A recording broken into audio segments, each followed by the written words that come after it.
tentang jam 6 sore. Jam 6 sore bicara tentang waktu beraktivitas untuk mengumpulkan harta di sorga. Artinya anak-anak Tuhan harus menyadari waktu mengumpulkan perbekalan ke sorga itu waktunya sudah sangat singkat. Tiba-tiba muncul di langit sebuah jam. Nah ini saudara, sebuah jam yang sangat besar, luar biasa besarnya. Ini turun dari langit, yang menunjukkan waktu hampir habis. Jarum panjangnya mendekati angka 12. Kalau jam 6 sore itu bicara tentang terang, jam 12 bicara tentang pergantian hari. Inilah masa yang sedang datang di dalam kehidupan kita, masa akhir zaman, di mana akan datang masa milenium itu, saudaraku. Di mana semua orang yang berharap rapture itu, masa ini akan segera tiba, saudara. Akan ada pergantian kedudukan dunia, pemerintahan dunia, akan terjadi segala sesuatunya menurut apa yang telah dinubuatkan di dalam kitab Wahyu. Ingin juga menafsirkan satu penglihatan anak Tuhan yang ada di negeri Eropa, saudara, yang mengirimkan berita pada kami. Dia berkata, sejak aku mengikuti pelajaran iman, pendalaman Alkitab lewat pelayanan Father's Miracle ini, aku merasa bertumbuh, aku mulai menyadari tanggung jawab hidup, menyadari kesalahan, dan tiba-tiba dalam suatu kesempatan doa Tuhan membuka kepadanya mata air, saudara, air terjun yang turun.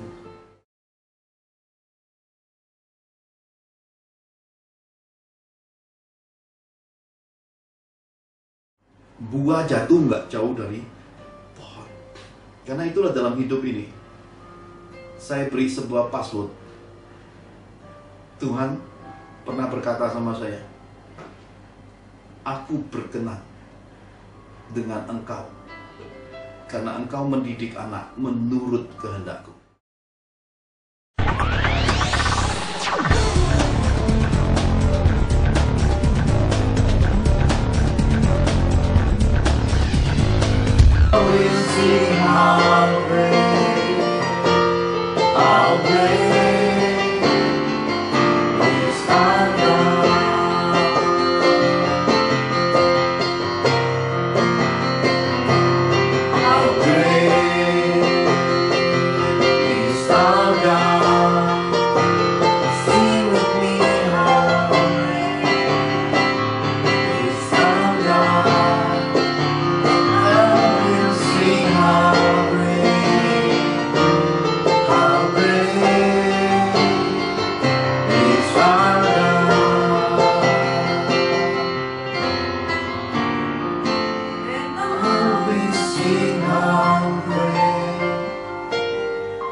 Dan kami mencari wajah-Mu, hendak mendengar akan isi hati-Mu. Setiap pernyataan firman yang keluar dari mulut Bapa Surgawi, yang diilhami Roh perantara hamba-hamba yang Kau urapi, hamba-hamba yang Kau pilih, kiranya menjadi solusi, kiranya menjadi jawaban, memulihkan, menyembuhkan, dan memberkati hidup kami semua. Dan berkati kami Tuhan dengan roh hikmat, roh pengertian, dan pengenalan yang benar akan Engkau.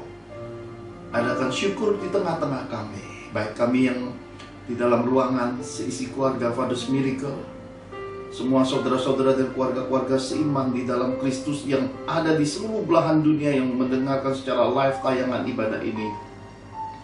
Berkati kami semua. Di dalam nama Tuhan Yesus kami telah berdoa dan mengucap syukur. Mari semua kita yang siap diberkati Tuhan sama-sama katakan amin. Shalom. Saudara-saudara terkasih, hari ini kita masih belajar seri mendengar suara Tuhan. Minggu lalu kita belajar tentang 3 kesalahan yang fatal dalam kerohanian. Hari ini kita mau belajar serial-serial mendengar suara Tuhan, sebagaimana Roh Kudus menuntun dan menyingkapkan pelajaran-pelajaran yang ada. Kita belajar dari minggu ke minggu supaya kita dipelengkapi di masa-masa pandemi seperti ini. Ketika kita melihat gereja sudah mulai beraktivitas, tetapi dengan peraturan hanya ada jarak dan jumlahnya kira-kira 50% dengan sangat ketat, dan kita bisa melihat beberapa rumah-rumah Tuhan memang nampak tidak bisa lagi seperti dulu. Sebagian besar masih kosong. Kita tahu bahwa hari ini anak-anak Tuhan semua memilih apa yang mereka rasa yang terbaik buat hidup mereka, keluarga mereka, dan rumah-rumah Tuhan dibuka dan semua terbuka hari ini. Jadi kita belajar melihat bahwa secara fisik kita datang ke rumah Tuhan, atau secara fisik kita ada di tengah-tengah keluarga, dimanapun kita berada, kuncinya adalah bersyukur dan beribadah kepada Tuhan. Kita menemukan jawaban-jawaban, kita menemukan pencerahan, kita menemukan mata air kehidupan itu. Nah, saudara terkasih, semalam ketika selesai makan malam di suatu warung makan, Roh Kudus berkata pada saya, bangunlah, beranjaklah, dan keluarlah di depan. Jadi saya berjalan di jalan raya, saya melihat sekelompok anak muda, saudaraku, sebuah warung makan juga, tapi berbeda dari tempat kami makan semalam, berteriak-teriak dengan bahasa gaul, saudara.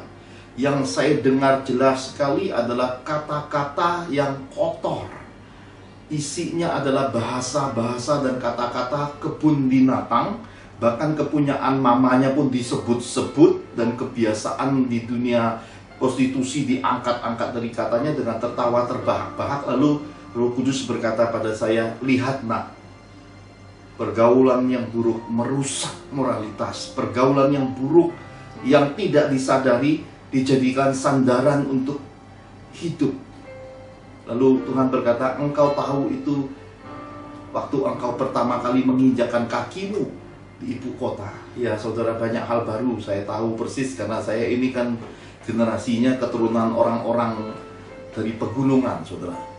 Jadi saya bisa melihat hal-hal yang menarik sebenarnya, saudara, di balik pergaulan yang wah nyenengin, saudara. Tapi sebenarnya yang menyenangkan dari dunia ini, tanpa kita sadar, membius kita, merusak moralitas kita. Kemudian kita mulai mencari kesenangan di baliknya untuk ingin sama dengan teman-teman.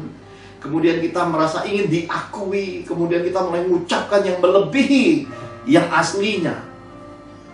Inilah pergaulan yang belakangan lebih rusak daripada yang lebih dulu rusak, saudara.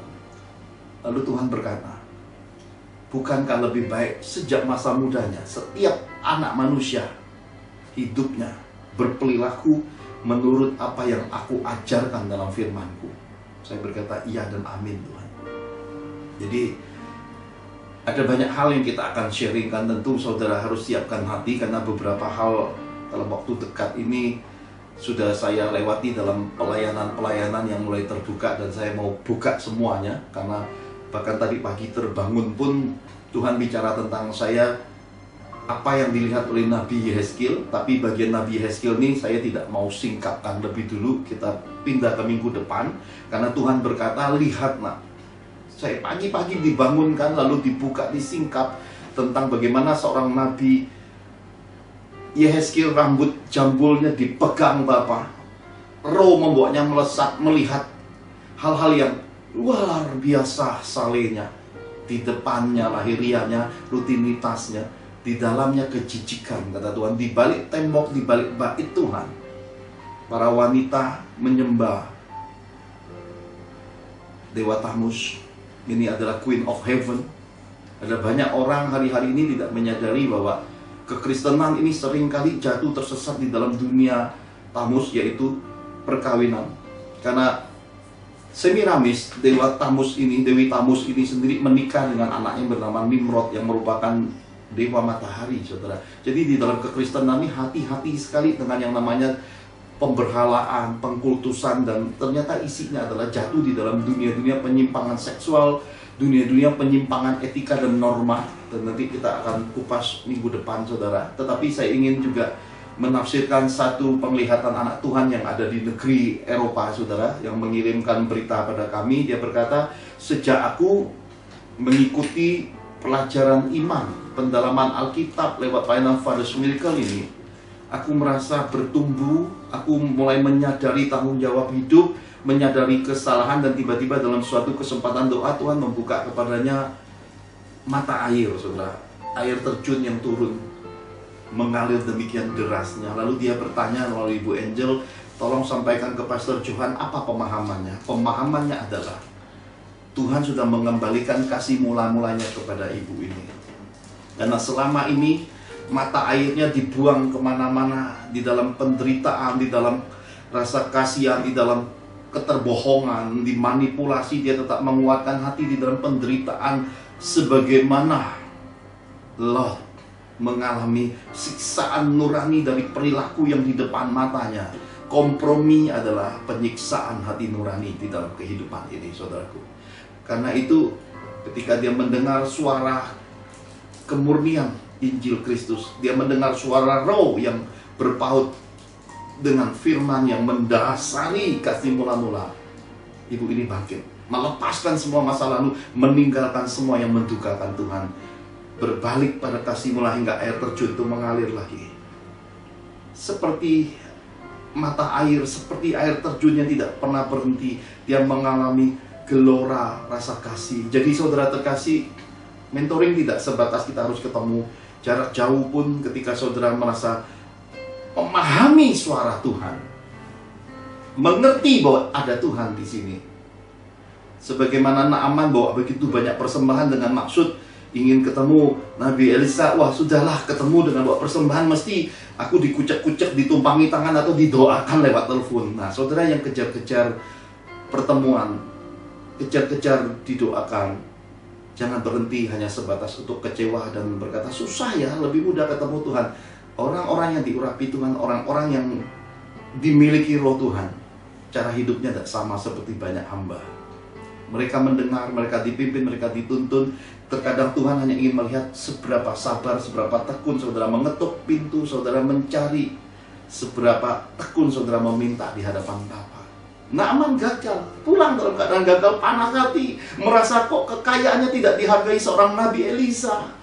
Saudara, dalam hidup ini yang dibutuhkan adalah firman, suara kebenaran, bukan media-medianya. Media-medianya cuma perantara, hamba-hamba Tuhan hanya perantara. Yang saudara perlukan adalah kemurnian mata air yang mengalir itu, aliran roh Tuhan itu yang terpenting. Maka di tengah perjalanan, Naaman dalam gusarnya ngomong, tetapi sekali lagi dasar hati dan kehidupan seseorang menentukan bagaimana dia menerima yang terbaik dari Tuhan. Naaman dalam gusarnya sharing dengan orang terdekatnya.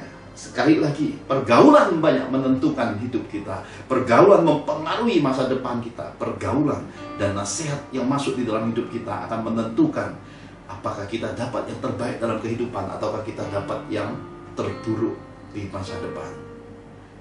Dikatakan para nasihat kepada Naaman, kalau disuruh yang susah-susah kamu akan kerjakan, tapi ini disuruh gampang, cuma menceburkan diri 7 kali di sungai Yordan, meskipun sungai itu lebih kotor dari sungai kita, meskipun nampaknya ini kok nggak nyenengin, tapi ini kan gampang dikerjakan. Terkadang anak-anak Tuhan telah memblokir imannya, mereka telah memparadekan kehidupan rohani ini demikian pelik, sulit, dan tertutupnya hingga tembok-tembok rohani seakan-akan amat tinggi, sulit dirobohkan seperti tembok Jericho, saudaraku.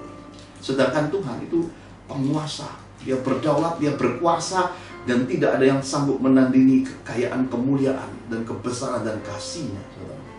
Karena itu di dalam hidup hari ini, saya suka bertanya pada Tuhan, mengapa yang satu saya boleh layani, yang lain harus suruh tunggu? Mengapa? Tuhan berkata, semua dalam pengaturanku. Itu kuncinya, saudaraku.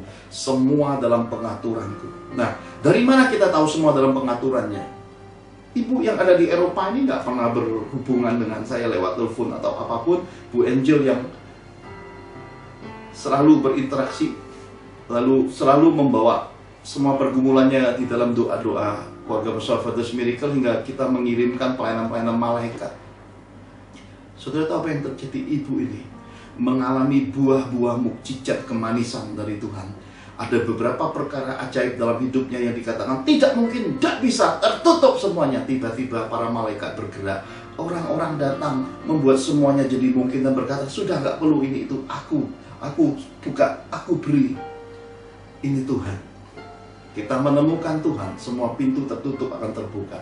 Kita menemukan Tuhan, the beloved way, jalan yang lebar besar, jalan yang penuh kelegaan dari kesesakan kepahitan masa hidup, terbentang di depan, di masa depan hidup kita. Karena itu saudara, hari ini saya mau ajak saudara melihat sesuatu yang tak biasa.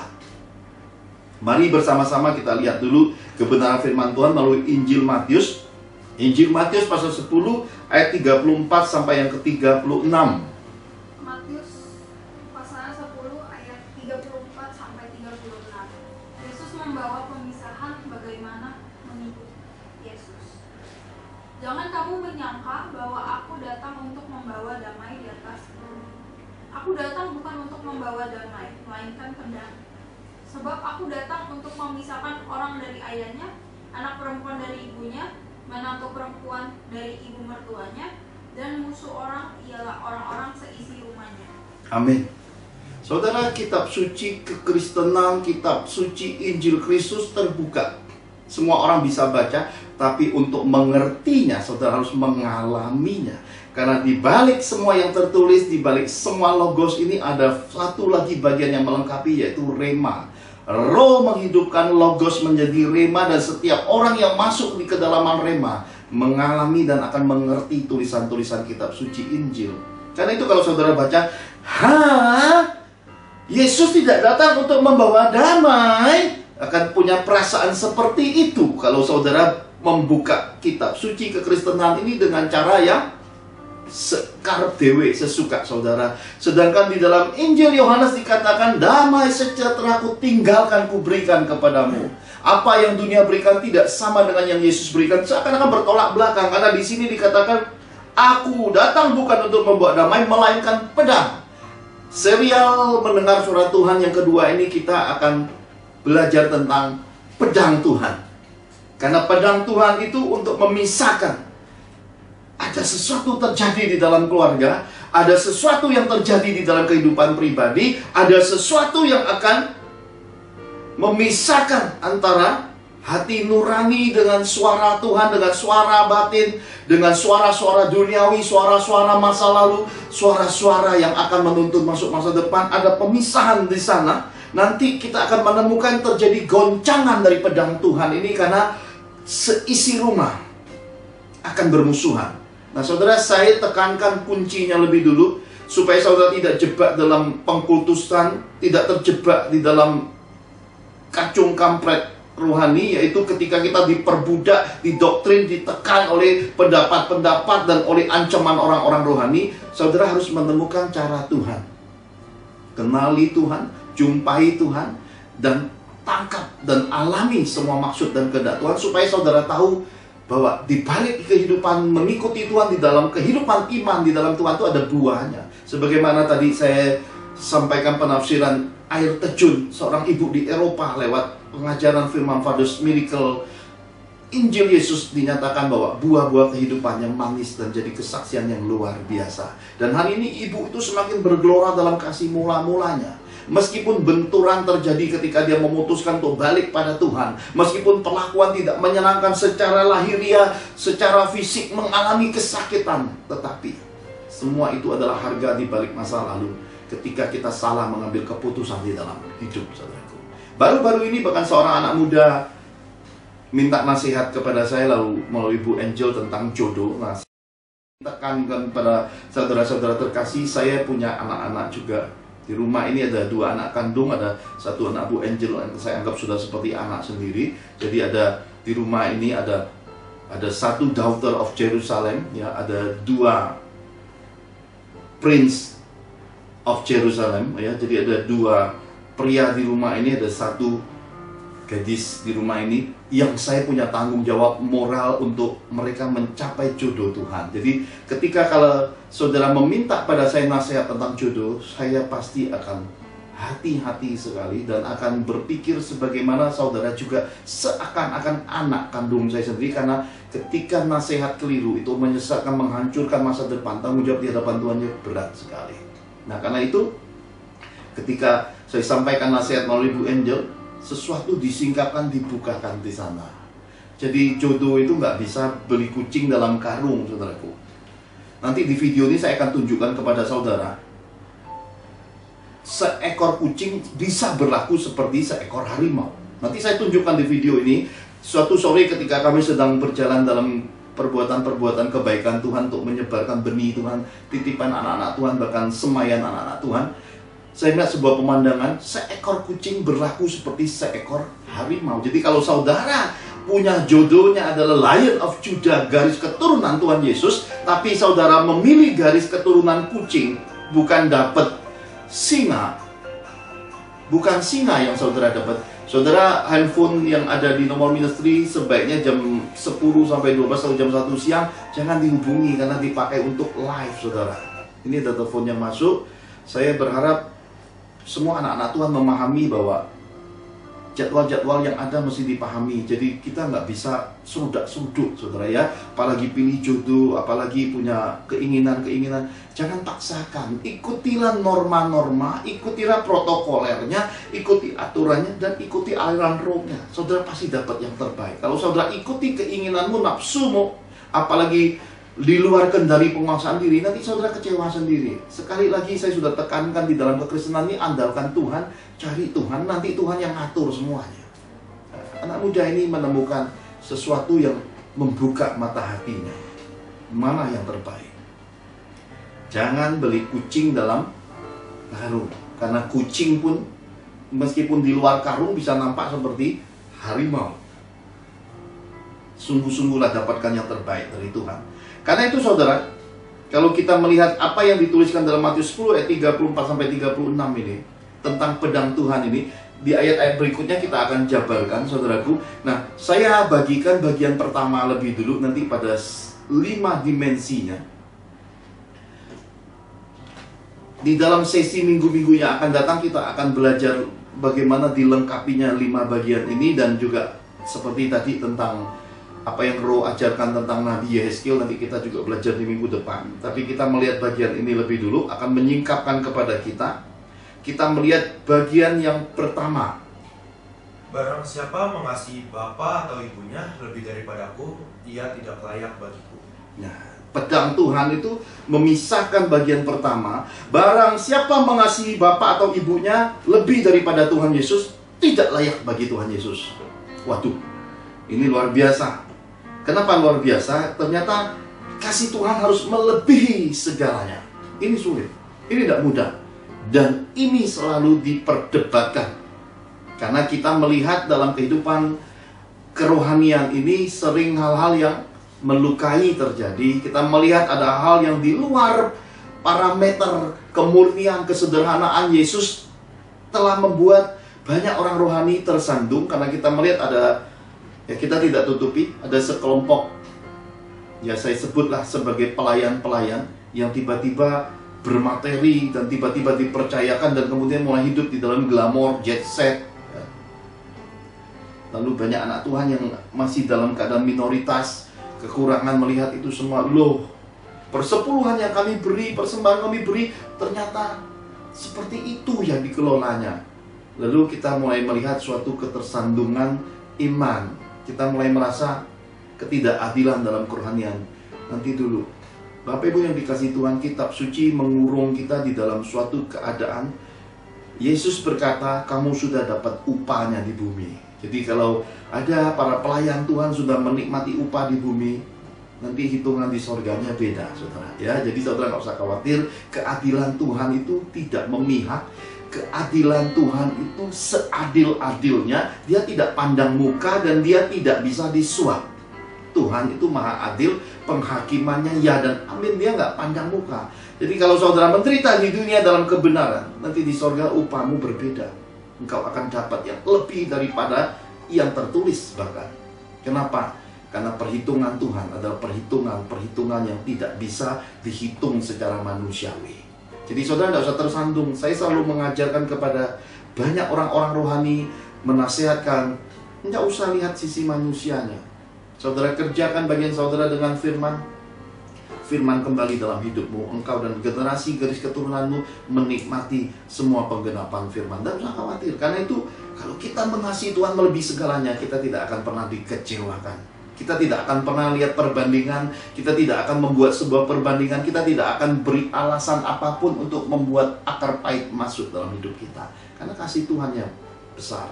Maka Yohanes Pembaptis berkata, aku harus semakin kecil, Yesus harus semakin besar. Ini kunci yang pertama. Pedang yang memisahkan semua kasih yang ada di dunia ini haruslah kasih Yesus yang terutama. Mari kita lihat bagian kitab suci yang menyatakan dan melengkapinya. Matius 8 ayat 18 sampai yang ke-22.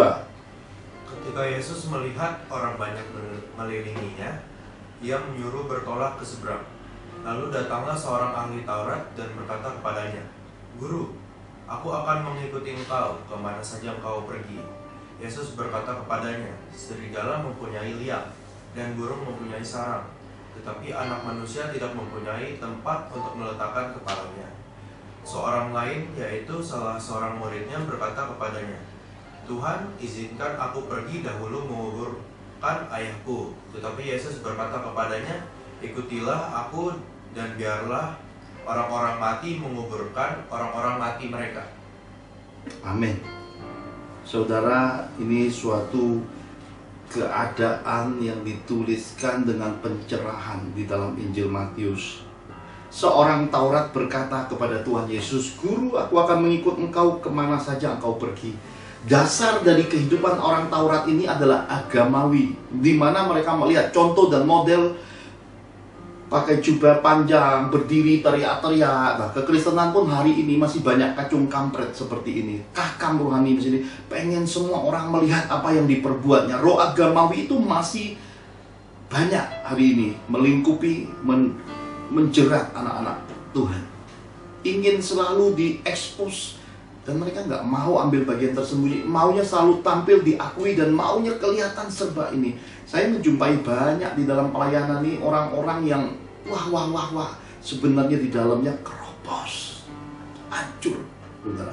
Maka Tuhan Yesus menjawab, ini penting untuk kita tangkap jawaban Tuhan sehubungan dengan kasih Yesus melebihi segalanya. Serigala mempunyai liang dan burung mempunyai sarang, tetapi anak manusia tidak mempunyai tempat untuk meletakkan kepalanya. Untuk ikut Yesus harus punya hidup yang merdeka. Untuk memiliki kasih Yesus, untuk mengabdi kepada Yesus, saudara harus benar-benar mempunyai hidup hanya selembar nyawa. Tidak membuat ikatan dengan apapun, tidak mengikat hidup, tidak mendera hidup dengan apapun, dan tidak memusingkan hidup dengan apapun. Selembar nyawa untuk Tuhan, selembar nyawa menyelesaikan pekerjaan Tuhan. Jadi tidak memusingkan apa-apa di dalam mengikuti, mengabdi, dan melayani Tuhan. Ini orang nggak sanggup, saudara. Karena bahasa Tuhan itu adalah bahasa yang menyingkapkan yang tersembunyi. Kamu yang terbiasa agamawi, berbuat sosial, berbuat amal, ekspos, propaganda, tarik-tarik semua donatur, buat ini, buat itu. Kenapa?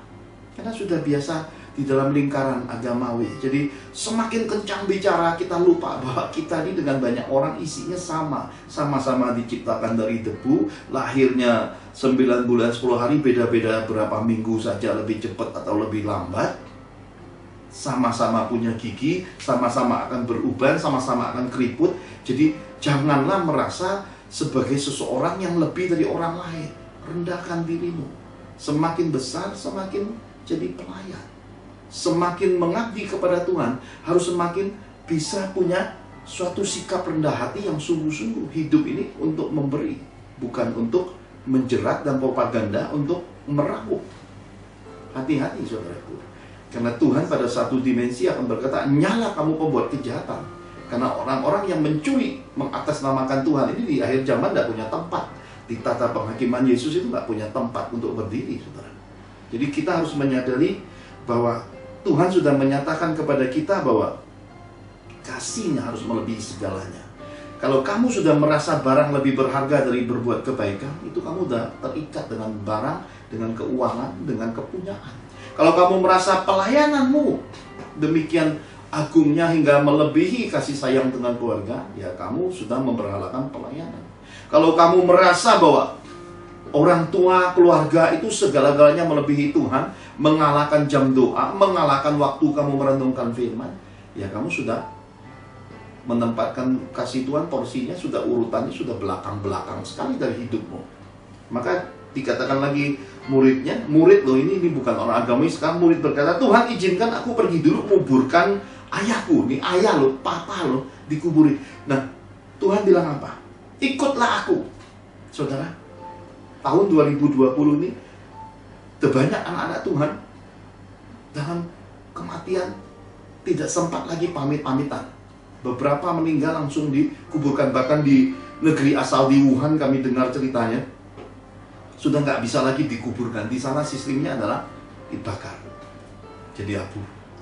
Jadi kekristenan mengajarkan kepada kita kemesraan, kasih, kebaikan, kemurahan, pengabdian, bakti, rasa sayang itu harus diberikan selagi hidup. Jangan sudah mati baru mau dikasih persembahan, mau ditangis-tangisi, itu lambat, saudara. Selagi hidup dibahagiakan. Saya selalu ajarkan pada garis keturunan dengan orang-orang dekat saya, kasih itu, memberi kasih itu adanya selagi kita bersama-sama, selagi hidup. Sesudah lewat itu hanya tinggal kenangan. Terlambat untuk disesali, terlambat untuk disadari. Selagi hiduplah cepat-cepat sadar. Karena itu persembahan yang harum di hadapan Tuhan adalah persembahan kasih mula-mula, di mana orang berbalik dari tingkah laku yang jahat, di mana orang masuk di pintu pertobatan. Itu persembahannya harum di hadapan Tuhan. Yesus berkata, biarlah orang-orang mati menguburkan orang-orang mati mereka. Kenapa? Ketika saudara sudah mencapai Tuhan, saudara harus tahu skala prioritas di dalam iman. Saudara harus tahu skala prioritas dalam kehidupan. Bedakan semua keadaan hidup saudara, antara Tuhan dengan manusia-manusia rohani, antara kehendak Tuhan dengan perintah-perintah, antara pernyataan dengan suara rema. Jadi saudara harus punya kesanggupan untuk memilah-milah, untuk melihat segala sesuatu dalam kehidupan kekristenan ini lebih luas. Kenapa? Karena kalau tidak, saudara akan terombang-ambing oleh berbagai pengajaran rohani yang saudara tidak tahu di baliknya. Memang semua yang diajar itu firman. Setan juga bicara menjatuhkan Adam dan Hawa menggunakan istilah-istilah firman, tetapi di dalamnya diberi muatan-muatan yang memancing, menjerat, menekan, mengintimidasi. Pada akhirnya yang terjadi adalah perseteruan. Buahnya adalah perseteruan dengan Tuhan. Kenapa? Pelanggaran. Kasih karunia-Nya lepas. Semua anugerah itu harus dibayar dengan harga mahal dari tempat yang terbaik dari Tuhan, dibuang akhirnya dengan keringat, berjeri lelah, garis keturunannya akhirnya kerja keras, banting-banting tulang. Padahal sejak semua isinya kasih karunia. Karena itulah rumpun kehidupan di dalam Tuhan harus berjaga-jaga di dalam pergaulan. Harus mulai selektif di dalam berbagai pengajaran-pengajaran. Temukan yang dari Tuhan, yang murni, yang membuat engkau berbuah. Tidak usah banyak-banyak dalam hidupan ini. Kalau saudara tahu mata air di rumah itu, saudara bikin pompa air, nggak perlu 20 mata airnya, cukup 1 saja. Pak Johan punya berapa mentor? 1. Roh Kudus mentor saya. Punya berapa bacaan? 1. Alkitab bacaan saya. Punya berapa Tuhan dalam hidup? Berapa banyak namanya? Saya cuma punya 1 yang saya pegang. Yesus Kristus dari Nazaret.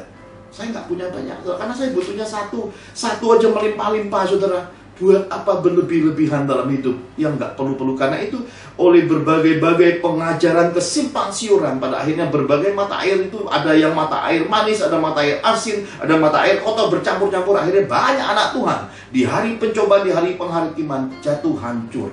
Hari ini Tuhan berkata pada saya, "Nak, ada banyak orang-orang di dalamku," kata Tuhan. "Ada banyak anak-anakku kekeringan." Saya tanya, kenapa Tuhan? Mereka mengalami kekeringan. Kenapa? Saya tanya sama Tuhan. Tuhan berkata, mereka mengalami semangat yang patah. Semangat yang patah, Tuhan? Iya, Tuhan berkata, mereka bertanya-tanya, mereka ketakutan, mereka khawatir. Maka saudara bisa melihat buahnya hari ini, rumah Tuhan tidak penuh, saudara. Kenapa? Ada banyak orang ketakutan, tetapi kasih itu memberi, kasih itu tidak menghakimi, tidak membuat saudara terhakimi. Saudara tidak pergi secara fisik lahiriah untuk datang ke rumah Tuhan, saudara tidak akan dihakimi. Itu pilihan, itu keluarga saudara, itu hidup saudara. Tetapi yang dimaksud oleh Roh adalah ketika ketakutan lebih besar dari damai sejahtera. Ketika paranoid itu melebihi God love, kasih Tuhan dalam hidup kita, itu menjadi salah. Karena itu saudara, ikutilah irama roh. Roh Kudus itu penuntun. Kemana-mana ikuti aliran roh. Kami baru dapat hari ini hasil dari rapid test. Ternyata pasar di wilayah tempat tinggal saya, Kelapa Gading, itu semuanya negatif. Jadi otomatis wilayah ini steril oleh berbagai doa-doa yang telah kita lakukan sama-sama. Karena firman Tuhan berkata, malaikat Tuhan berkemah mengelilingi kediaman orang benar. Itu kuncinya. Dan di mana ada orang benar, di situ shining of glory. Di mana shining of Jesus Christ itu memancar keluar, dan kuasa kegelapan tidak bisa menembusnya.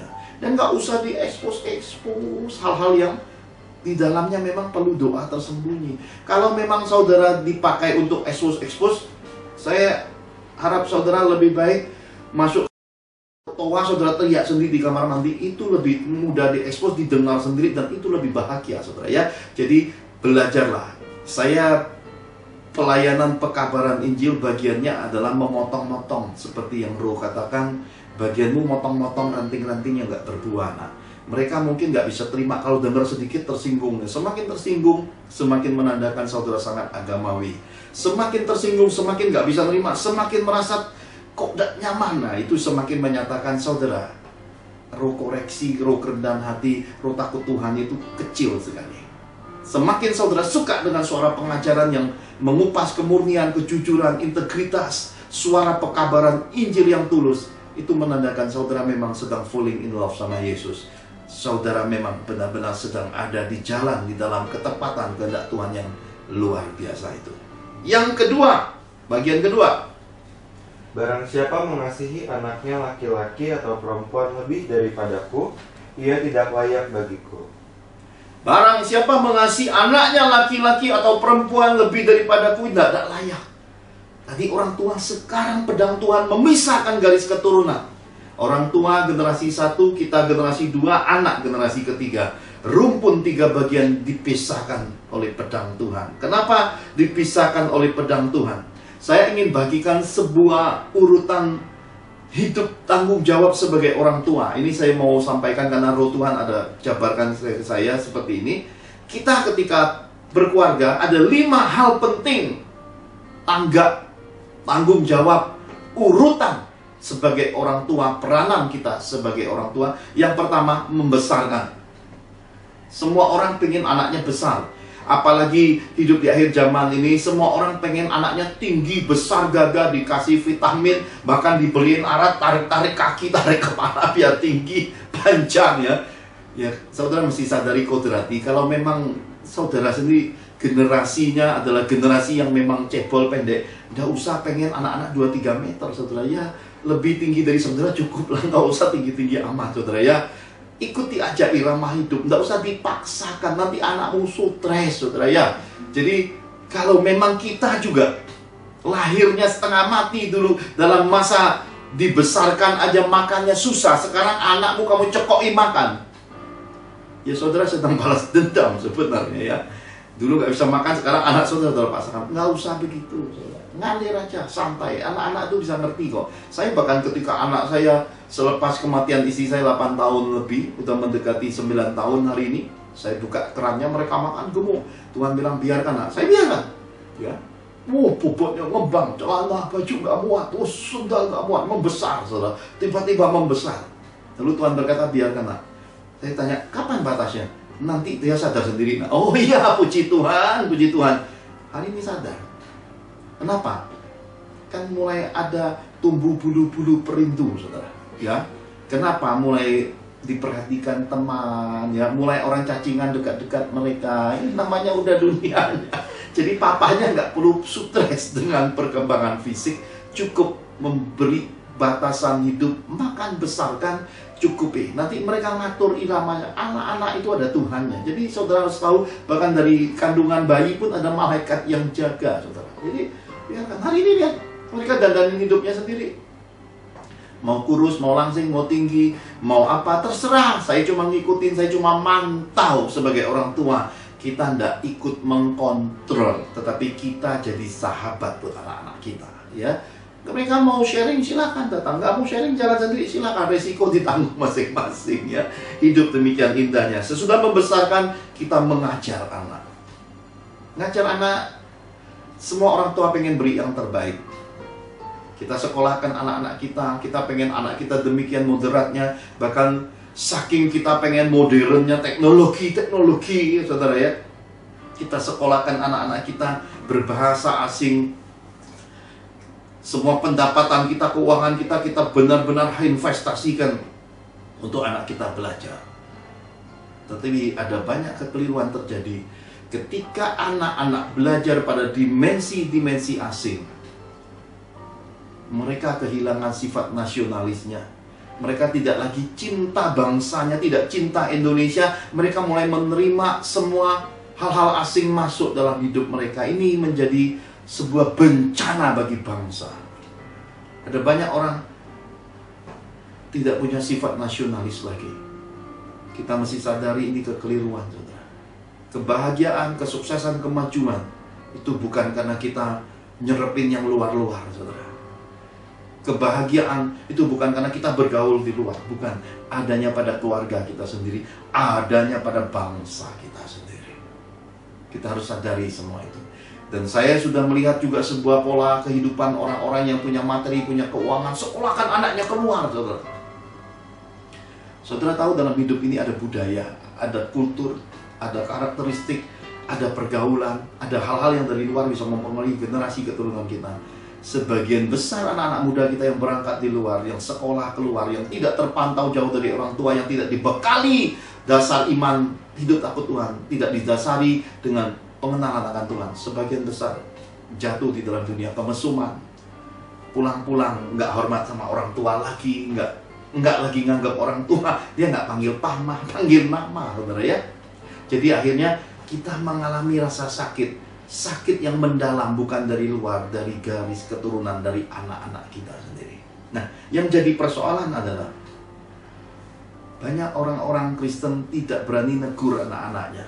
Mereka hanya memberi uang, membekali uang. Hidup anaknya seakan kebahagiaan isinya uang, mau kemanapun, apapun diturutin. Pada akhirnya anak-anak ini isinya bukan takut Tuhan. Mereka terpola dengan hidup mamon. Hancur saat orang tua salah mengajar. Hancur saat ketika orang tua menaruh ambisi pada anak-anaknya, menaruh hal-hal kok yang berat. Hancur.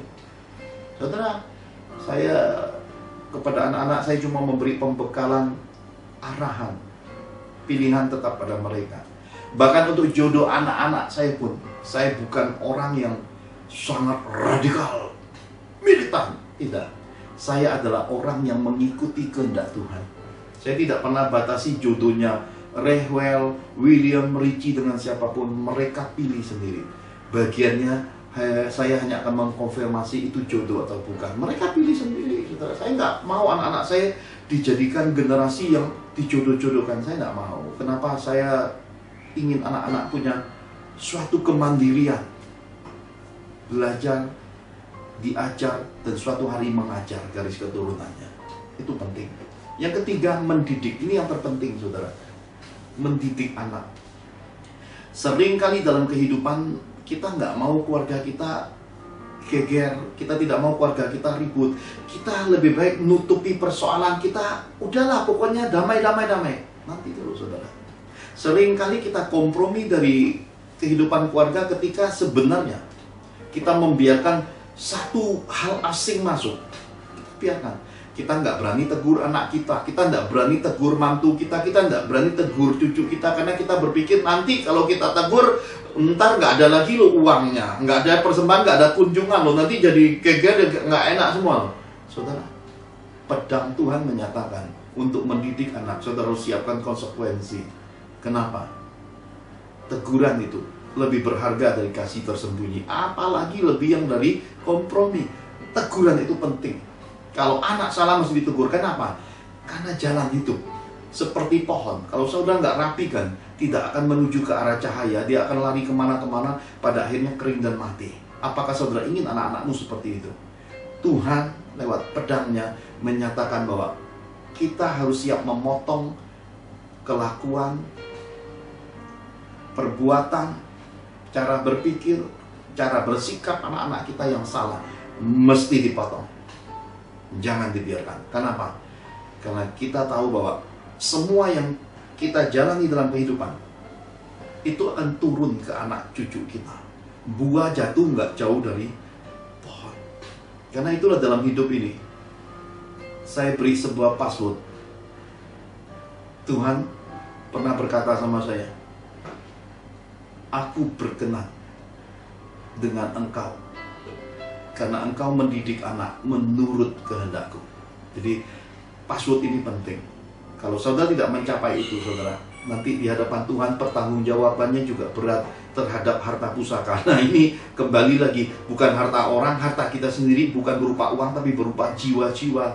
Ngurusi banyak jiwa di luar sana, jiwa di dalam rumah sendiri nggak diurusi, karena di dalam rumah sendiri banyak yang sakit jiwa. Ini celaka 12 orang-orang Kristen, sibuk ngurusi yang di luar sana. Yerusalem sendiri banyak yang sakit jiwa. Kembali pada kasih semula, tertibkan semua, kembalikan pada kehendak Tuhan, pada kebenaran firman, landasi anak-anak kita, mantu kita, cucu-cucu kita untuk hidup kenal akan Tuhan, hidup takut akan Tuhan. Karena itu semua ini perintahnya. Yang keempat, mengenalkan Tuhan.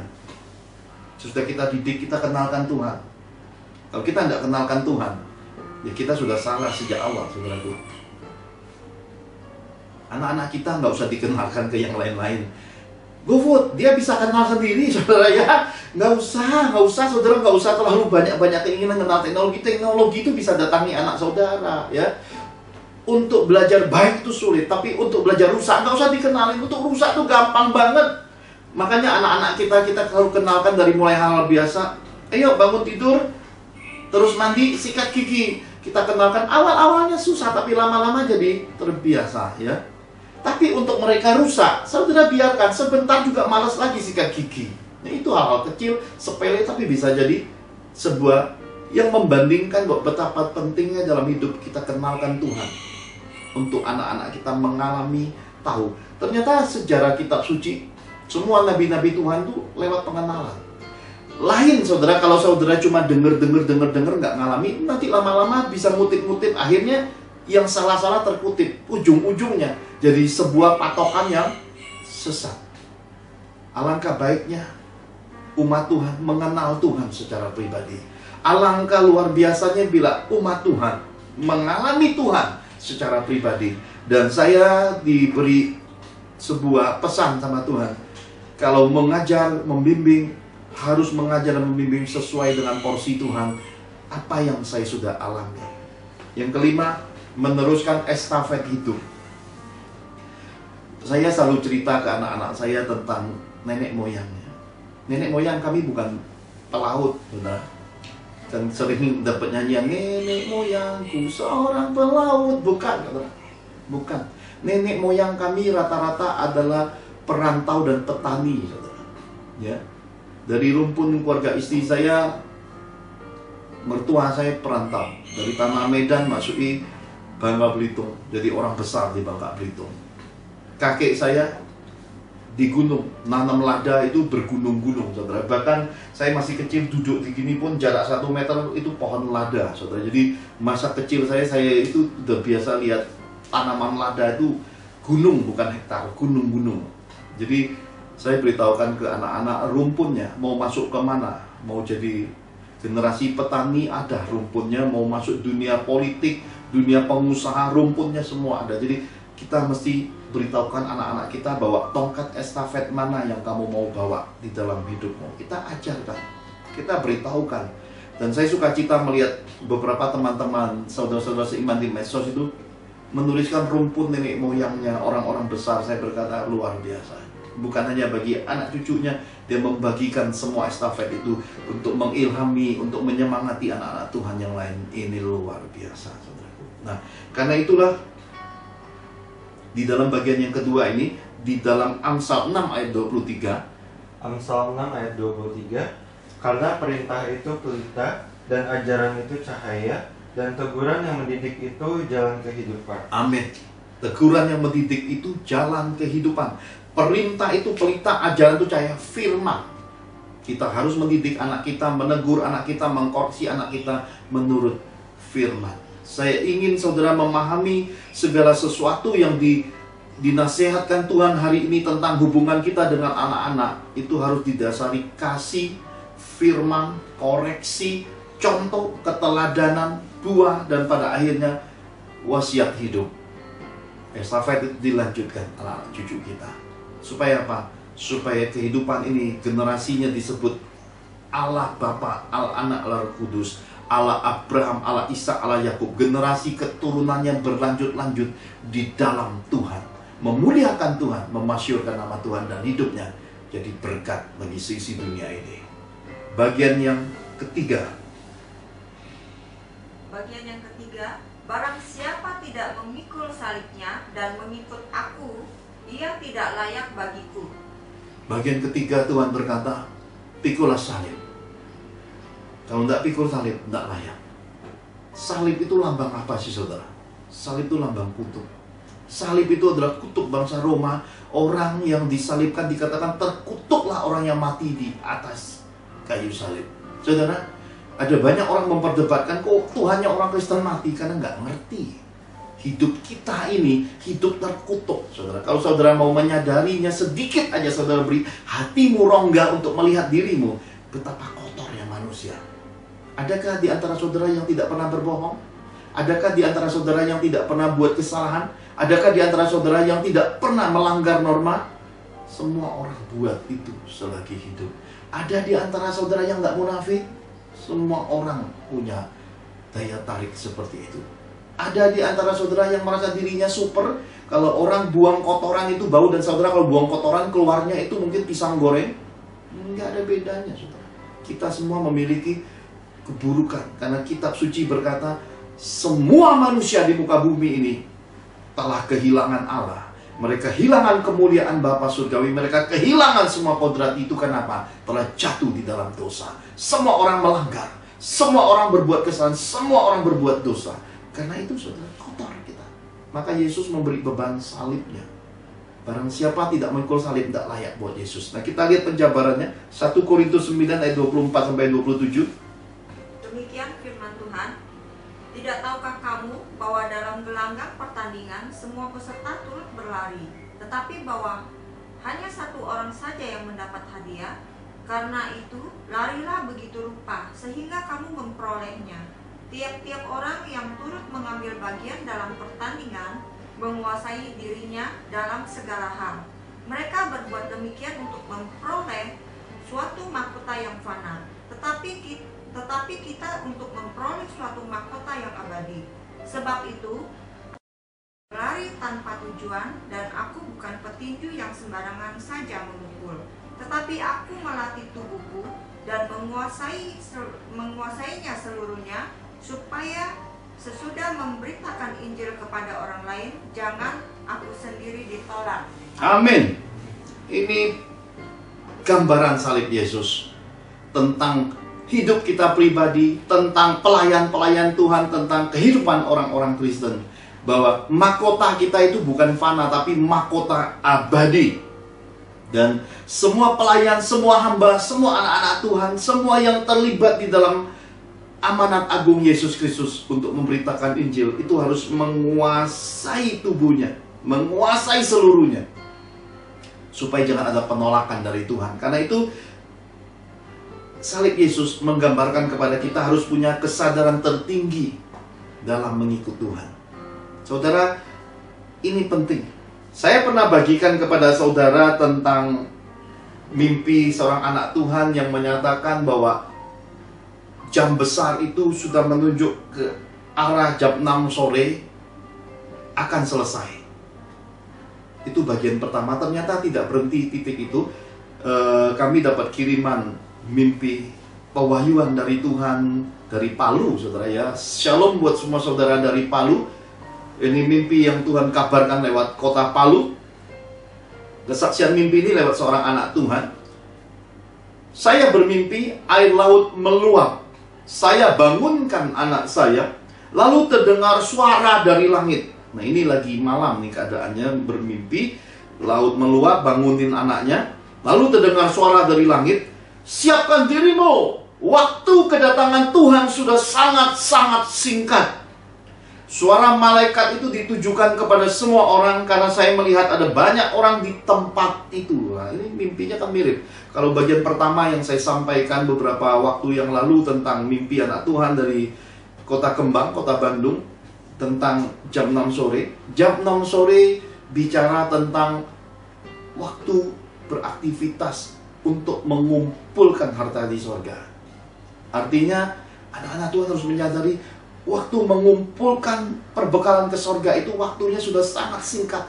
Perbuatan baik, mengkoreksi hidup, memperbaiki tingkah laku, membangun mesbah pribadi, menyadari semua hal-hal yang keliru di garis keturunan, di dalam perbaikan mesbah hidup keluarga, pusakamu harus kau koreksi. Waktunya sudah sangat terbatas sekali.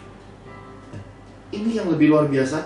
Saya keluar mencari arah suara dari langit, baru saya mengerti air laut bergemuruh, meluap, karena ada malaikat yang turun dari sorga memperingatkan kita. Jadi dia melihat suatu kuasa turun dari langit. Ketika saya masih melihat sekeliling, tiba-tiba muncul di langit sebuah jam. Nah ini saudara, sebuah jam yang sangat besar, luar biasa besarnya. Ini turun dari langit, yang menunjukkan waktu hampir habis. Jarum panjangnya mendekati angka 12. Kalau jam 6 sore itu bicara tentang terang, jam 12 bicara tentang pergantian hari. Inilah masa yang sedang datang di dalam kehidupan kita, masa akhir zaman, di mana akan datang masa milenium itu, saudaraku. Di mana semua orang yang berharap rapture itu, masa ini akan segera tiba, saudara. Akan ada pergantian kedudukan dunia, pemerintahan dunia, akan terjadi segala sesuatunya menurut apa yang telah dinubuatkan di dalam kitab Wahyu. Lalu seseorang dengan janggut, mungkin sebatas dada panjangnya, wah jadi panjang sekali janggutnya, melewati di depan jam besar itu dengan wajah yang sangat serius. Lalu saya diingatkan, nih saudara, yang diingatkan, sebagaimana saya kabarkan tadi tentang Nabi Yeskiel, buanglah segala berhala yang menyenangkan dalam hidupmu, karena itu sia-sia, dan mulailah serius dengan Tuhan. Nah ini, jangan sampai kehidupan kekristenan ini isi luarnya saja bagus, kemunafikan luarnya saja, dalamnya keropos, kotor, penuh pencurian, penuh manipulasi, penuh kebohongan, penuh dusta, dan penuh dengan hal-hal yang melukai Roh Kudus. Mari kita tinggalkan hal-hal begitu. Saat saya sedang mencari HP untuk memotret jam di langit itu, untuk memposting dan mengingatkan semua saudara, saat itulah saya terbangun. Nah ini saudara, saya percaya bahwa ini peringatan Tuhan kepada setiap kita sehubungan dengan salib Yesus ini, agar semua anak-anak Tuhan harus menyadari, terkadang dalam hidup Tuhan mengizinkan hal-hal tidak menyenangkan terjadi. Sudut pandang kita menentukan kita melihat segala sesuatu terhadap Tuhan. Ada anak-anak Tuhan yang terkena virus corona. Saya sempat mendoakan di telepon, dan dalam suatu keadaan doa, Tuhan mengingatkan pada saya bahwa itu baik, Tuhan izinkan terjadi, itu baik buat mereka. Saya berkata, kenapa Tuhan? Tuhan berkata, profesi mereka, ketika mereka punya imun, mereka tidak perlu takut lagi untuk hal-hal ke depan, untuk tugas, untuk pekerjaan, untuk profesi mereka. Saya terkejut. Demikian Tuhan berkata, coba engkau hitung, Mak. Ya, saya berkata, Tuhan, bagaimana hambamu harus menghitung? Tuhan berkata, kalau aku izinkan terjadi, lihat yang mereka terima. Saya melihat, Bu Angel berkata, Pak, mereka dirawat di ruang VIP karena profesinya, karena kotanya sendiri sudah penuh, jadi yang tersedia situ. Oh, VIP. Mereka bisa bersama suami istri dengan anaknya. Seperti itu. Tuhan berkata, coba kau bayangkan kau terjadi di kota lain, nanti terpisah istri anak. Apa enaknya? Enggak enak. Maka terkadang di dalam gelap akan terbit terang. Di dalam hal yang tidak menyenangkan, yang Tuhan izinkan, di dalam pencobaan yang berat, penderitaan, di dalam kesusahan, di dalam kekurangan, di dalam berbagai hal yang kita rasa nggak nyaman. Kalau kita bisa menemukan Tuhan, kita akan menemukan di balik semua itu ada kemuliaan dalam hidupmu. Kalau engkau bisa tangkap semua itu, engkau harus menyadari bahwa teguran yang nyata-nyata bahkan menyakitkan, melukai, kalau engkau berkenan, engkau akan melihat bahwa Tuhan sedang memotong ranting-ranting hidupmu supaya engkau berbuah. Karena pada hidupmu ada rencana Tuhan yang besar. Karena itu Tuhan menempatkan engkau mengalami sesuatu yang pasti harus engkau sadari tidak akan melebihi kekuatanmu. Pasti ada Tuhan yang mendampingi, pasti ada jaminan Tuhan. Ada hamba-hamba yang diurapi yang terus berdoa, ada orang-orang yang mengasihi saudara mendampingi. Karena itu tidak usah khawatir. Belajar nikmati semua yang telah terjadi itu. Dengan demikian, sukacitamu akan besar. Damai sejahtera Tuhan seperti air pegunungan, air yang turun itu, air terjun pegunungan itu luar biasa dalam hidupmu. Mari kita lihat bagian yang keempat. Barang siapa mempertahankan nyawanya, ia akan kehilangan nyawanya. Dan barang siapa kehilangan nyawanya karena aku, ia akan memperolehnya. Barang siapa mempertahankan nyawanya, orang takut mati itu takut, semua orang takut mati, kehilangan nyawanya, mati dalam ketakutan, dalam ngeri hidup ini. Wah, mati dalam ketakutan. Semua orang akan mati, tetapi ada satu lagi pilihannya. Orang yang tidak takut kehilangan nyawa karena Tuhan mendapatkan nyawanya. Artinya meskipun harus sama-sama mati sebagaimana seluruh kodrati hidup duniawi ini akan mati, tetapi matinya dapat nyawanya. Artinya sesudah mati ada kehidupan bersama Tuhan. Dan matinya mati dengan gagah perkasa. Istri saya waktu mengalami serangan sakit, dia berkata, "Pak, jangan izinkan satu jarum suntik pun." Ini komitmen iman di bandara Bangkok, Thailand, saudara. Jangan izinkan satu jarum suntik pun menyentuh tubuh mama. Kalau mama mau disembuhkan Tuhan, biar disembuhkan di kamar kita. Kalau mama harus pulang ke sorga, biar pulang di rumah kita. Itu, saudara. Tetapi terjadi suatu goncangan dalam perjalanan iman ini. Saya sempat mengalami suatu benturan gegeran dengan mertua. Kenapa? Saya memahami kasih sayang seorang mama kepada anak, seorang tua, karena saya pun punya anak. Tetapi saya harus pegang komitmen iman di bandara Bangkok itu. Di meja belajar saya ada sebuah tusukan bekas paku yang saya pukul tengah malam untuk menggantung infus. Karena keluarga putuskan akhirnya bawa seorang dokter dari keluarga untuk infus. Dan ketika ditusuk jarum suntik itu, Tuhan memberi pernyataan iman. Tidak ada lagi nadi yang bisa menerima jarum suntik. Karena suntik dimanapun, ditusuk dimanapun, urat nadinya sudah pecah. Jadi istri saya itu sebenarnya perjuangannya hanyalah iman. Garis hidupnya diputuskan Tuhan, bukan diputuskan medis, saudara. Karena itu, saudara, dari apa yang telah terjadi itu, setiap kali saya melihat lubang itu, saya melihat paku itu, saudara, saya merasakan hidup ini. Sekali pilih Tuhan, serahkan nyawa untuk Tuhan. Kalaupun harus meninggal di dalam Tuhan, nikmati sukacita sampai garis akhir hidup. Tidak usah khawatir. Karena khawatir menggerogoti kesehatan, khawatir menggerogoti iman. Karena ketakutanlah akhirnya kita kehilangan semua. Nah, kita lihat bagian firman yang melengkapi tentang bagaimana nyawa pun harus diserahkan kepada Tuhan. 2 Korintus 3 ayat 16-18. Tetapi apabila hati seorang berbalik kepada Tuhan, maka selubung itu diambil daripadanya. Sebab Tuhan adalah roh, dan di mana ada roh Allah, di situ ada kemerdekaan. Dan kita semua mencerminkan kemuliaan Tuhan dengan muka yang tidak berselubung. Dan karena kemuliaan itu datangnya dari Tuhan yang adalah roh, maka kita juga menjadi serupa dengan gambarnya dalam kemuliaan yang semakin besar. Amin. Kita menjadi serupa dan segambar dengan Tuhan itu mengalami metamorfosa, diubah dalam kemuliaan. Jadi kalau nggak diubah ya tetap jadi ulat, saudaraku. Pohon kalau nggak bertunas, nggak akan tambah tinggi, nggak akan tambah rimbun. Harus ada pertumbuhan di dalam kehidupan bersama Tuhan. Kalau tidak ada pertumbuhan, itu ada sesuatu yang stuck. Ada sesuatu yang salah. Apalagi dikatakan di mana ada roh Allah, di situ ada kemerdekaan. Kalau saudara tidak mencapai roh ini, tidak mencapai dimensi kemerdekaan ini, kekristenanmu belum mencapai kehendak Tuhan. Pahami hal ini, karena selubung-selubung itu membuat engkau tidak bisa melihat kehidupan demikian luas, demikian besar, saudara. 2 hari yang lalu saya melayani sebuah pelayanan konseling dari beberapa rekomendasi, referensi sahabat terhadap keluarga mereka. Saya sempatkan waktu bertemu, saya menjumpai seorang pria profesional, berpendidikan, kehidupan luar biasa.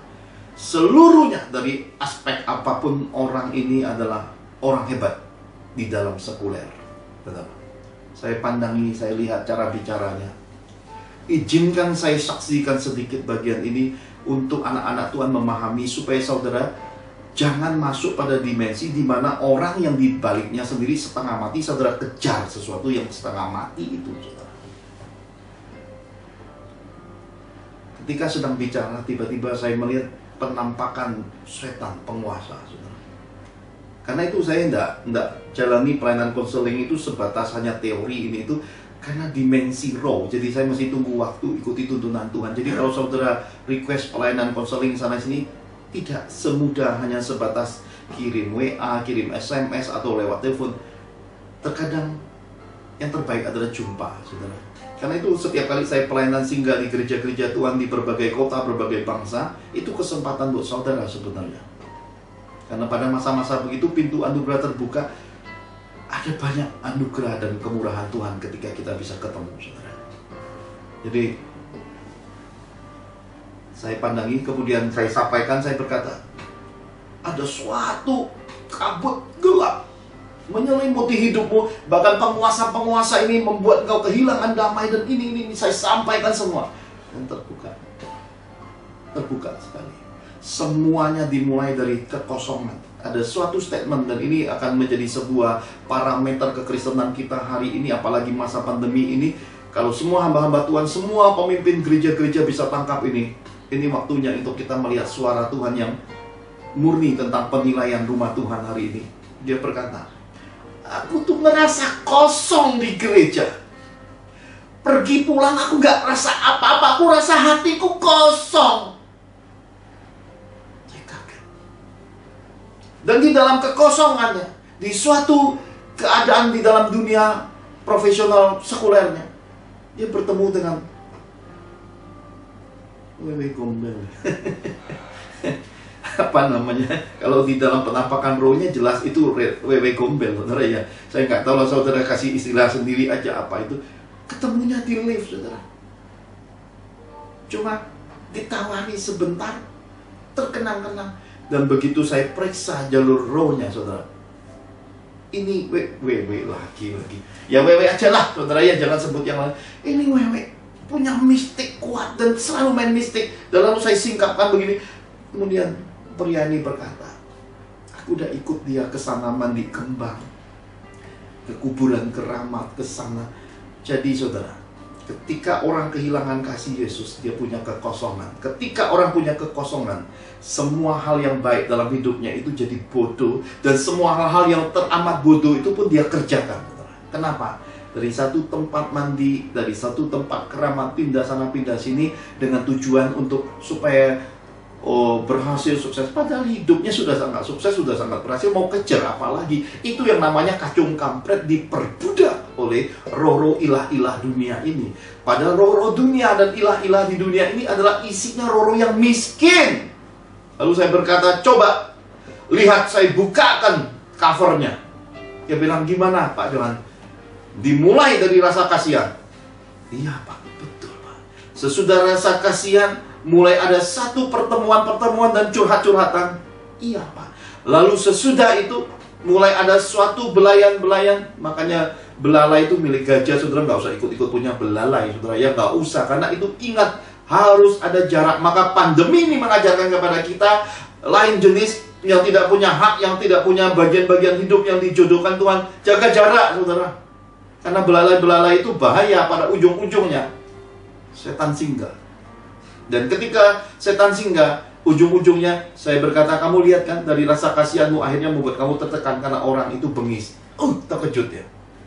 Dan sudah bengis, kamu akan tahu pada satu titik sudut ilah-ilah roh itu muncul. Dia menggerogoti kekuatan, finansialmu, dia gerogoti uangmu. Kaget. Jadi saudara, dalam hidup ini, mari sadari, Tuhan ingin kita punya roh yang merdeka. Mungkin kita terjebak pada suatu keadaan rohani, di sana tidak ada roh Tuhan, terjebak pada satu tidak menemukan kasih Tuhan.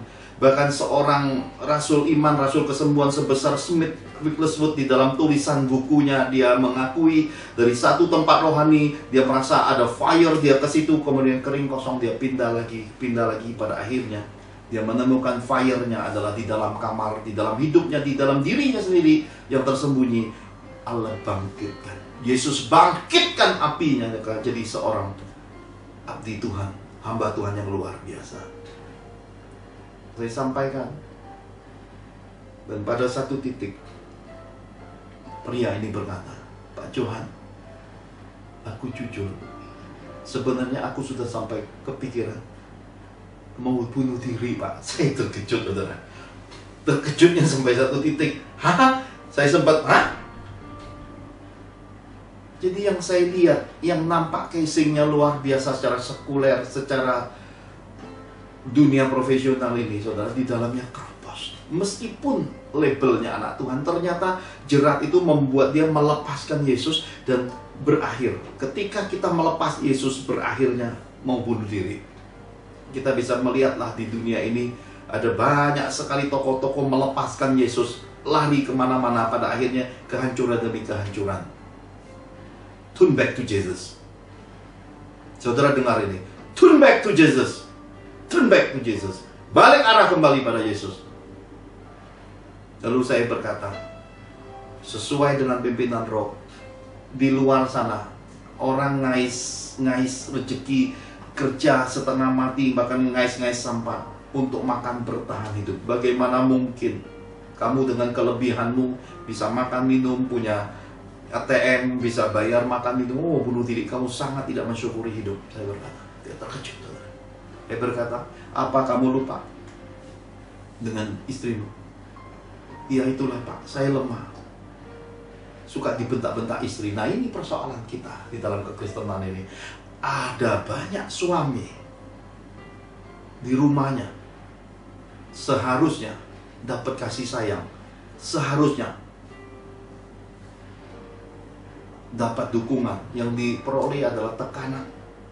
Seperti saudara, ada banyak orang tersiksa nuraninya oleh karena tidak dibimbing sejak awal berkeluarga yang baik.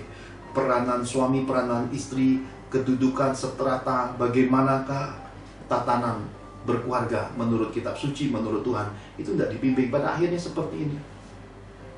Dan saya berkata, sebenarnya andaikan ini berapa puluh tahun yang lalu kita ketemu, saya berandai-andai aja saudara, karena bagaimanapun hidup ini nggak usah disesali, kita berandai-andai. Saya berkata tentu tidak akan seperti ini, karena mungkin istrimu tidak bisa menempatkan diri karena tidak pernah ada yang mengajarkan, membimbing, dan menunjukkan bagaimanakah seharusnya seorang istri dalam Tuhan berperan. Karena di dalam keadaan deraan jerat itu pun, istrimu berdiri di sisimu, itu menandakan ini wanita masih punya garis rumpun wanita hebat. Dan dia terkejut, dia berkata, iya. Lalu roh Tuhan berkata sama saya, di tempat umum loh ini saudara, tuntun dia lahir baru. Saya tuntun dia untuk menerima Yesus lagi, lahir baru, dan dia bergelora. Dan sejak malam itu dia mulai masuki pengajaran Alkitab lewat YouTube Father's Miracle. Jadi saya percaya saudara, meskipun kita tidak digariskan rumpun pelayanan Father's Miracle ini untuk yang gebiar-gebiar, tetapi ada banyak orang membutuhkan pengajaran yang memang jalan-jalannya akan terselami dengan cara sederhana ini. Ini bagian-bagian yang luar biasa. Dan bagian yang kelima, yang terakhir, nanti bagian lainnya kita sambung minggu depan, terutama dalam soal Nabi Yeskiel tadi, karena itu sangat menarik sekali. Kita lihat bagian yang kelima.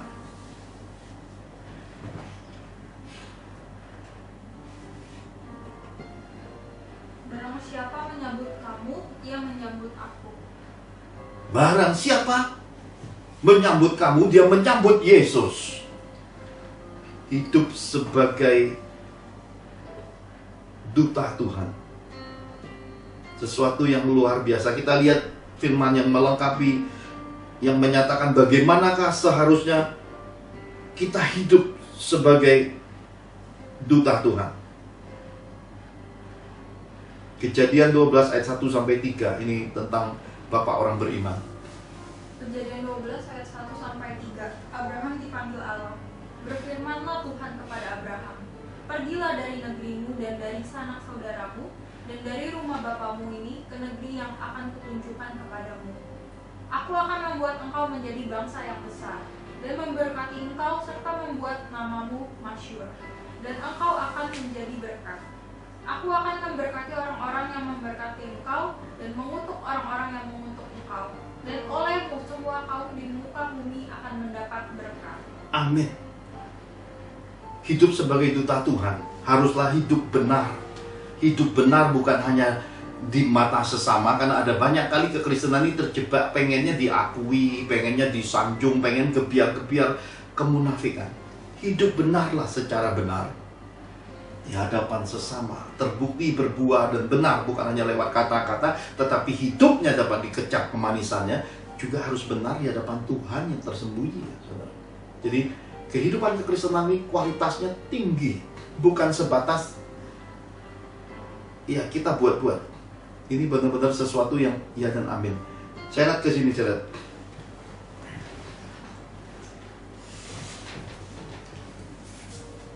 Saudara, ini saya ingin beri sebuah gambaran. Nah, ini anak bungsu saya, saudara. 11-17, saudara. Ya, kalau 11-12 sama ini 11-17. Kenapa saya bilang 11-17? Badannya lebih besar, berewokan, ya, rambutnya ikel, bulu tangannya lebih banyak. Tadi saya karena dulu masih kecil pengen kayak papa ada bulu-bulunya ya. Masih kecil saya cukur-cukur kumis jenggot, dia ngambil sampai berdarah, sampai mamanya dulu utak-utak. Papa jangan taruh lagi ya cukur di tempat ini. Saya tuh taruh ikutin berdarah. Sekarang banyak kumis, banyak jenggot. Ini gambaran hidup. Saya ingin saudara melihat suatu keadaan. Saya tidak pernah mendorong anak saya untuk jadi hamba Tuhan. Karena untuk menjadi seorang hamba Tuhan itu panggilan. Meskipun dia bermimpi, sudah ketemu Tuhan, semua garis-garis iman, jalan-jalan iman yang saya alami, dia alami. Saya tidak pernah memaksa anak-anak saya untuk memasuki hal-hal yang saya suka. Saya ingin anak-anak saya menemukan kesukaan lewat pimpinan Tuhan sendiri. Karena itu, saya selalu berkata, beberapa bagian hidupnya berbeda sama saya. Pada Seret, dari rumpun mamanya, ada aliran darah orang Batak. Dari marga Simalunshong. Jadi suaranya lebih ngebas, ya. Perawakannya, perangainya lebih berani, lebih terbuka dibanding saya, beda, saudara ya. Jadi saudara masih tahu ada perbedaan-perbedaan pada rumpun keturunan kita karena buah itu sudah terjadi kombinasi. Kalau saya makannya pucuk ubi, daun singkong, ya, daun semua daun, kecuali daun pintu, daun jendela saya tidak makan, saudara ya. Daun-daun tumbuhan saya makan. Pada anak saya dia lebih suka jenis daging, apalagi yang berbau daging-daging yang datang dari pemberian anak-anak Tuhan yang import, ya. Ya ini kalau hamba Tuhan import kami tidak sanjung, tapi kalau daging import kami sanjung, saudara. Kenapa? Karena kami pernah menikmati beberapa kali dalam acara Tuhan, wih lain loh aromanya, saudara ya. Karena konon ceritanya katanya sapinya makannya beda, saudara. Ya. Menurut saya sebenarnya bukan perbedaan di situnya, tetapi bagaimanakah ketika kita menerima kebaikan Tuhan yang kita syukuri, apapun yang kita terima dalam ucapan syukur itu jadi berkat yang menyenangkan, saudara. Bahkan baru-baru ini ada anak Tuhan kirim ke saya sebuah pertanyaan. Ini lucu, saudara. Saya buka aja sedikit. Ada yang bertanya sama saya gini, Pak Johan, maaf ya jangan marah, saya tanya, lagi kayak gini Pak Johan punya duit nggak? Nah, ini luar biasa ya. Ini pertanyaannya luar biasa ya. Bu Angel, anak baca terkejut. Saya nggak tersinggung, saya tidak punya perasaan apapun. Saya balas dengan sopan. Kenapa? Karena saya sudah mengalami apa yang disebut jadi duta Tuhan. diberkati untuk memberkati, dan orang memberkatiku pasti diberkati. Kalau ada yang aneh-aneh urusan sama Tuhan. Saya ngalami sampai titik itu, saudara. Maka saya jawab bahwa saya dipelihara Tuhan.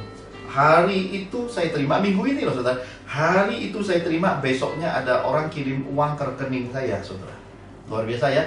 Bukan orang yang sama. Jadi ada anak Tuhan yang lain digerai Tuhan, kirim uang lewat rekening putrinya, saudara, masuk. Saya lihat, wah lumayan ya. Apakah Pak Johan bersenang-senang dengan uang kiriman? Tidak. Sekali lagi, sesuai jawaban yang saya sampaikan kepada anak Tuhan yang bertanya, apa Pak Johan punya duit? Saya berkata, saya adalah orang yang dipelihara Tuhan. Ngerti saudara?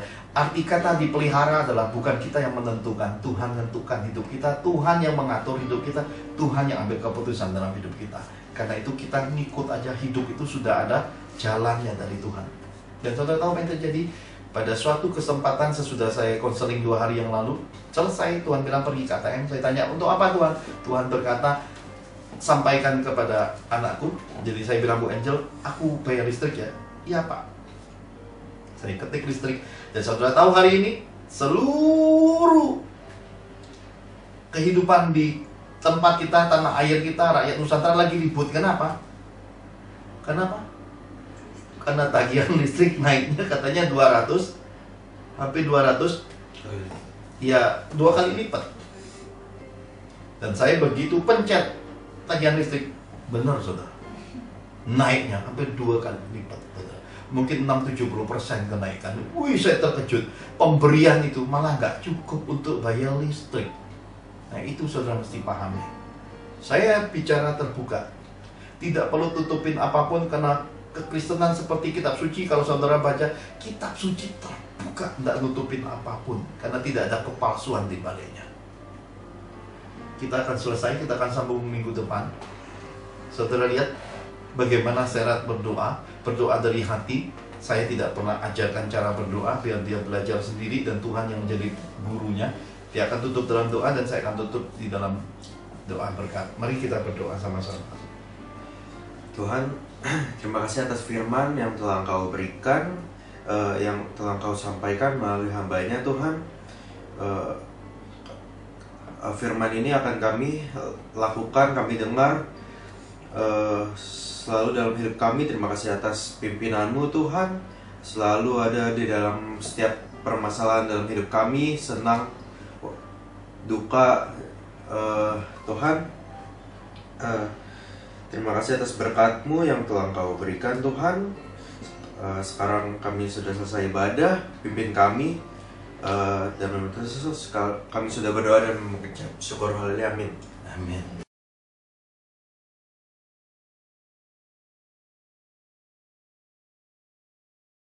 Saudara bisa lihat, saya tidak pernah ajarkan.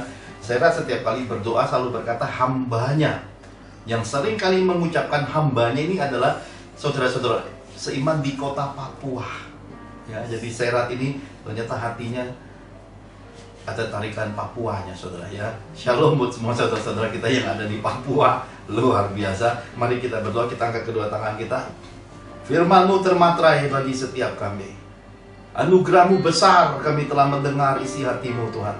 Pedang Tuhan ada di dalam kehidupan kami, memisahkan hal-hal yang tidak sesuai dengan keadaan yang Tuhan kehendaki. Menyatakan kepada kami hal-hal yang harus kami perbaiki dan koreksi. Menyingkapkan kepada kami bahwa ranting-ranting yang tidak berbuah terus Tuhan potong, Tuhan bersihkan. Dan Tuhan menyatakan kepada kami bahwa kami harus hidup sungguh-sungguh serius, karena masa kedatangan Tuhan sudah sangat dekat. Terima kasih Tuhan, memberkati semua saudara-saudara kami di belahan dunia manapun, benua manapun, bangsa manapun yang mendengarkan siaran ini secara live, lewat rekaman di YouTube, dimanapun mereka menerima semuanya. Semua menurut porsi Tuhan. Berkatnya turun atas pribadi-pribadi, atas keluarga-keluarga, atas kami semua. Turunlah berkat-berkat yang terbaik dari Bapa kami yang di sorga, sesuai dengan apa yang ditulis dalam kitab suci, yang dikasih karuniakan, dialirkan, diberkati melalui putra tunggalnya Tuhan Yesus. Dalam kuasa persekutuan Roh Kudusnya, turun tetap atas kita dan sisi keluarga kita. Diberkati dalam nama Tuhan Yesus. Kita terima berkat Tuhan ini, sama-sama kita katakan amin. Tuhan Yesus memberkati. Semiramis, Dewi Tamus ini sendiri menikah dengan anaknya bernama Nimrod yang merupakan dewa matahari, saudara. Jadi di dalam kekristenan ini hati-hati sekali dengan yang namanya pemberhalaan, pengkultusan, dan ternyata isinya adalah jatuh di dalam dunia-dunia penyimpangan seksual, dunia-dunia penyimpangan etika dan norma. Dan nanti kita akan kupas minggu depan, saudara. Tetap